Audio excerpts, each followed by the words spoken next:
नमस्कार।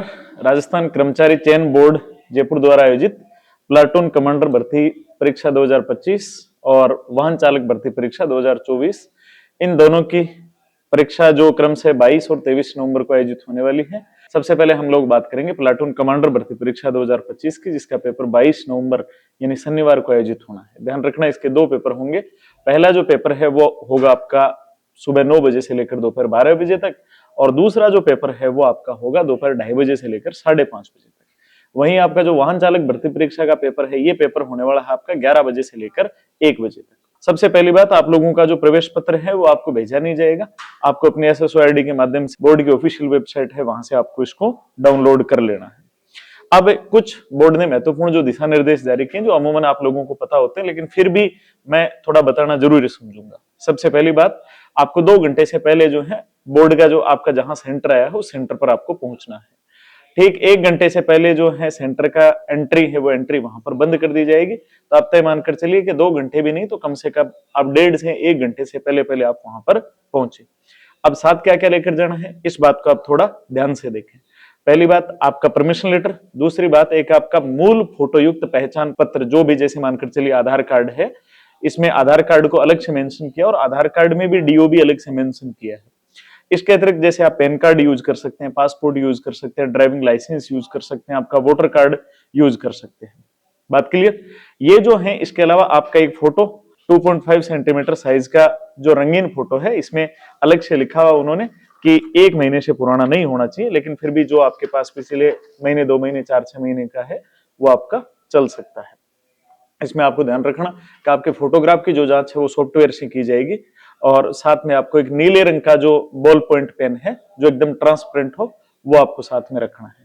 इनके अलावा आपको किसी भी प्रकार की कोई भी सामग्री सेंटर पर लेकर नहीं जानी है। तो यहां से आपका जो फोटो युक्त पहचान पत्र है उसमें पहचान सुनिश्चित होने के बाद में आपकी तलाशी ली जाएगी। अब तलाशी के दौरान आपको क्या नहीं करना है, आपको किसी प्रकार की घड़ी नहीं पहनकर जानी है।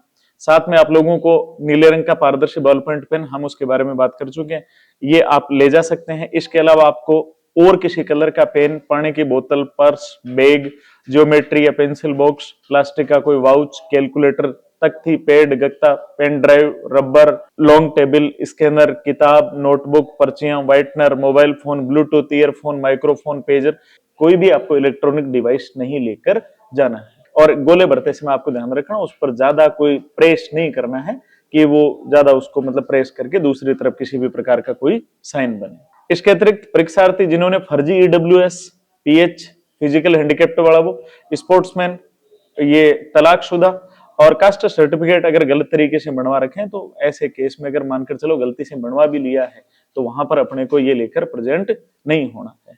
अब एक ड्रेस कोड को आप लोग थोड़ा सा विशेष ध्यान रखना। इस बात को लेकर मैं आपको थोड़ा ज्यादा इत्तला करता हूँ कि आप लोगों ने देखा होगा कि कई बार जैसे एग्जाम सेंटर पर आप पहुंच जाते हो, 5 मिनट पहले दौड़ते भागते पहुंचोगे, फिर वहां जाकर रोना रोगे, तो उससे बेहतर ये है कि समय के साथ पहले पहुंचे। दूसरी बात, ऐसी कोई भी चीज नहीं पहनकर जाएं जिससे वहां पर आपको लज्जित होना पड़े और आपके जो उसूल है उन उसूलों को कहीं आंच आए। देखिए, बोर्ड की भी काफी सारी बाध्यताएं होती हैं। आधुनिकता का जमाना है, AI का जमाना है, आप लोग जानते हैं कि नकल करने के कितने क्यारे जो, तो जो भी सरकार के मानकर चलिए संबंधित बोर्ड जो है, जो जो प्रावधान कर रहा है वो प्रावधान सारे अपनी भलाई के लिए कर रहा है, ना कि वो दूसरों की भलाई के लिए। तो इसमें आप लोगों को बोर्ड को कोऑपरेट करना है। अब बात करें ड्रेस कोड जिसकी अनुमति है, जो जो चीजें हमें पहन कर जानी है। आदि आस्तीन के शर्ट या टी-शर्ट, कुर्ता पायजामा पहन कर आएंगे। जो लड़कियां हैं, महिला अभ्यर्थी है, उनके लिए सलवार सूट और आधी या पूरी आस्तीन की शर्ट, आधी या पूरी आस्तीन का कुर्जा, ब्लाउज पहनकर और बालों में एक साधारण सा रबड़ बैंड लगाकर जाना है। अपने को वहां किसी प्रकार का कोई डेकोरेशन लिपापोती करके नहीं जाना। कोट, स्वेटर और पूरी बाह की गर्म जर्सी जिस पर मेटल व बड़े बटन नहीं लगे हों, उसे पहनकर आप जा सकते हैं। किंतु ध्यान रखना, वहां पर अगर जो भी आपकी जो जांच अधिकारी है, अगर वो आपको चेक करे तो आसानी से कोऑपरेट करना है, चेक करवाना है। हवाई चप्पल आपको पहनकर जानी है। हवाई चप्पल के अलावा सैंडल, जूते व मोजे सभी प्रकार के छोटे टखने तक के पहनकर आने की अनुमति होगी। सर्दियों का समय है तो ये चलता है। इसके अतिरिक्त एक सिख धर्म के जो अभ्यर्थी उनके लिए अलग से क्लोज डाला है कि ये कड़ा, कृपाण और पगड़ी जो भी उनके धार्मिक प्रतीक हैं उनको धारण कर सकते हैं, लेकिन वो कवर्ड होने चाहिए, छोटी साइज के होने चाहिए। बड़ी बात, आपको एग्जाम का जो आपका टेबल है उस पर इन चीजों को नहीं रखना है। तो किसी भी प्रकार का कोई इलेक्ट्रॉनिक डिवाइस नहीं लेकर जाना है, जींस नहीं पहन कर जानी है, कोई wrist watch, smart watch, Bluetooth device, calculator, mobile या इलेक्ट्रॉनिक डिवाइस जिससे हम किसी से कम्युनिकेशन कर सकें, ऐसी कोई भी चीज अपने को नहीं लेकर जानी।